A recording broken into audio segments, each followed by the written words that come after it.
seront les derniers et les derniers seront les premiers. Amen. Pourquoi? Parce que beaucoup sont allés, ils ont reçu ça.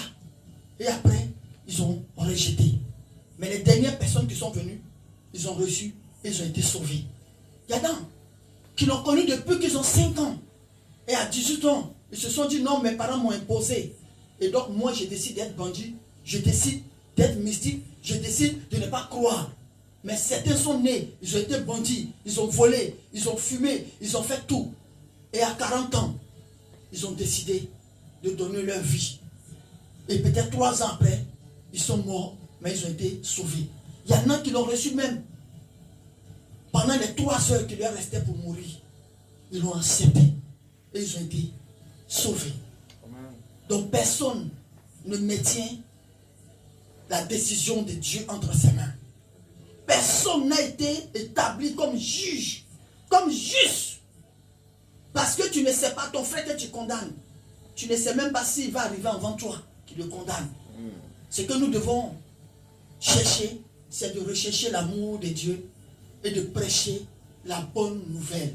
Amen. Pour dire aux gens qu'il sauve.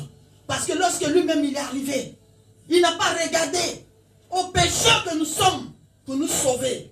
Il n'a pas regardé à la méchanceté du cœur de l'homme pour sauver l'humanité. Car Dieu, dans son amour même, après avoir pris la décision de détruire l'homme, la Bible dit quoi? Et Dieu se répandit. Alléluia. Amen. Il a dit, à nos regards, ceci est un signe que je ne vais plus jamais détruire la terre. Quel que soit ce que les humains que nous sommes, nous allons commettre comme crime, comme méchanceté. Aujourd'hui, nous pouvons comprendre que quelqu'un peut venir comme ça, prendre son frère, il crie et puis il le tue, il le gorge. Venir prendre des personnes et puis on les tue. C'est ça aujourd'hui, l'apostasie. Mais, comme la Bible nous a dit, l'apostasie va commencer d'abord parmi les chrétiens. C'est parmi nous. Alléluia. Amen. Oui. Que de l'avoir connu et de se détourner du saint commandement qui leur a été donné. Que de l'avoir connu et de se détourner du saint commandement qui leur a été donné. Ils ont connu les commandements. Mais aujourd'hui, ils se sont détournés. Ils disent même qu'il y a l'ancienne alliance. Il n'y a que l'alliance qui est ancienne, il n'y a que l'alliance qui est nouveau. Est-ce que nous pouvons enlever l'ancien dans le nouveau? Alléluia. C'est comme si nous voulons séparer le ciel avec la mer. Est-ce que cela est faisable? On ne peut pas enlever l'un ni l'autre. Parce que Jésus lui-même a dit, celui qui va enlever une seule virgule. Il n'a pas dit dans le nouveau. Il n'a pas dit dans l'ancien. Mais il dit dans la parole de Dieu. Parce que si nous pouvons dire qu'il y a une ancienne alliance, il y a une chose qui est passée, il y a des choses qui sont passées. Le sacrifice de Christ, c'est pour nous garantir une vie éternelle. Amen. Cela ne nous garantit pas pour dire que si tu ne travailles pas, tu vas manger.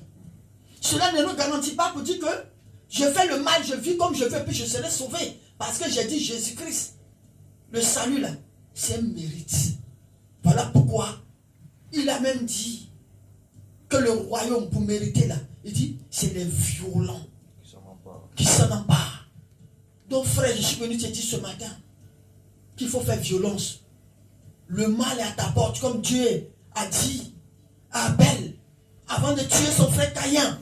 Dieu lui a dit, sache que le mal se trouve devant ta porte, mais tu peux le vaincre. Tu peux le vaincre. Le mal est inscrit dans les veines des hommes, des êtres humains que nous sommes. Nous avons tous le sang, mais lorsque nous faisons comme ça, c'est crachat qui sort. Nous avons tous le cœur qui saigne, qui fait mal, mais nous avons tous la foi, maîtrise, le pardon. On se surpasse pour se mettre au-dessus de certaines choses. Donc ne te dis pas que moi je ne suis pas toi. Il y a des gens qui me disent moi je ne suis pas toi. Toi tu peux pardonner, mais moi je ne suis pas toi, tu peux laisser. Mais non! Tout le monde est capable de laisser. Nous sommes tous capables de faire du bien. Amen. Nous sommes tous capables de pardonner. Yes. Nous sommes tous capables de pratiquer la justice. Amen. Nous sommes tous capables de respecter les commandements. Nous sommes tous capables de lui obéir. Nous sommes tous capables de faire le bien. Amen. Parce que le mal est inscrit dans les gènes des êtres humains que nous sommes, nous tous, sans exception. Depuis 2 ans, jusqu'à 120 ans, le mal est dans l'homme. Mais comment nous pouvons comprendre, expliquer qu'on peut trouver des personnes bien? Nous pouvons trouver de nos jours des bons samaritains. Il y a des samaritains de nos jours. Il y a des samaritains dans nos quartiers. Il y a des samaritains qui se trouvent en ville. Il y a toujours des bons samaritains. Et il y aura toujours des bons samaritains. Sois un bon samaritain dans ton service. Sois un bon samaritain dans ta maison. Sois un bon samaritain dans ta famille. Sois un bon samaritain dans un pays où tu passes. Sois toujours un bon samaritain. Car cela te payera un jour. Amen. Alléluia. Le dernier verset pour terminer, Matthieu. Matthieu 24, verset 10. Oui.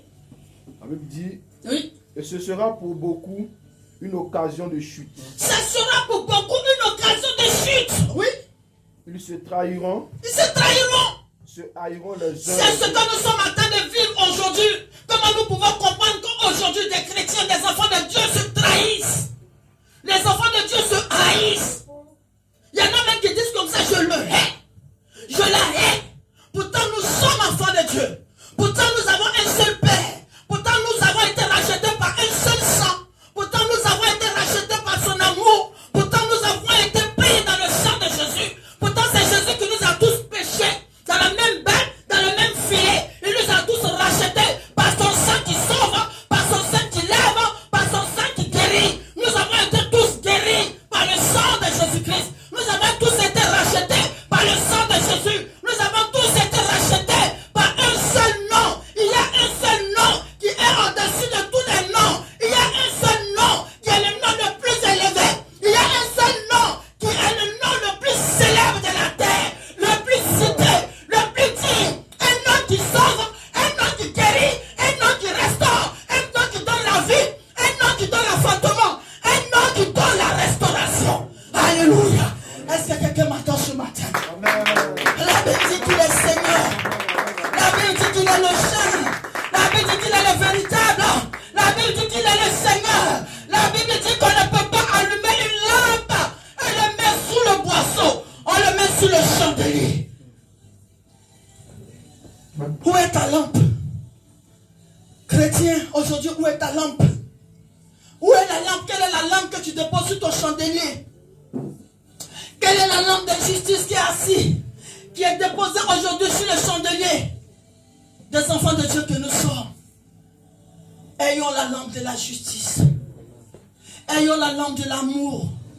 Ayons la lampe du pardon. Le pardon. Le pardon. Nous devons nous pardonner mutuellement. Nous devons nous pardonner mutuellement. Le pardon est de Dieu. Le pardon est de Dieu. Le pardon est de Dieu. Le pardon est de Dieu. La semence que produit le pardon, c'est la paix. La semence que produit le pardon, c'est l'amour. La semence que produit le pardon, c'est la tranquillité. C'est la paix du cœur. C'est la paix d'esprit. Lorsque tu pardonnes à ton frère, tu as la paix. Lorsque tu pardonnes à ta soeur, tu es tranquille. Tu es tranquille. Tu es heureux. Voilà pourquoi la Bible nous dit: ne devez rien à personne si ce n'est de vous donner de l'amour. Et l'amour ne fait point de mal. L'amour ne susurre pas. Lorsque tu aimes, dans cet amour, tu peux pardonner à ton frère. Lorsque tu aimes, dans le nom de cet amour, tu peux pardonner à ta soeur. Tu peux pardonner à ta soeur. Tu peux pardonner à ton frère. Tu peux pardonner à ta mère. Tu peux pardonner à ton frère. Tu peux pardonner à ton collègue. Tu peux pardonner à ton cousin. Tu peux pardonner à quelqu'un qui t'a fait tellement de tort. Quelle gloire tu peux tirer si tu ne pardonnes pas celui qui t'a fait plus de mal. Si tu peux peser seulement le mal avant de pardonner, ce ne sera pas un pardon. Mais lorsque le mal est vraiment une blessure qui laisse une grosse cicatrice, et avec cette cicatrice tu arrives à pardonner, c'est là que le pardon a son sens. C'est là que le pardon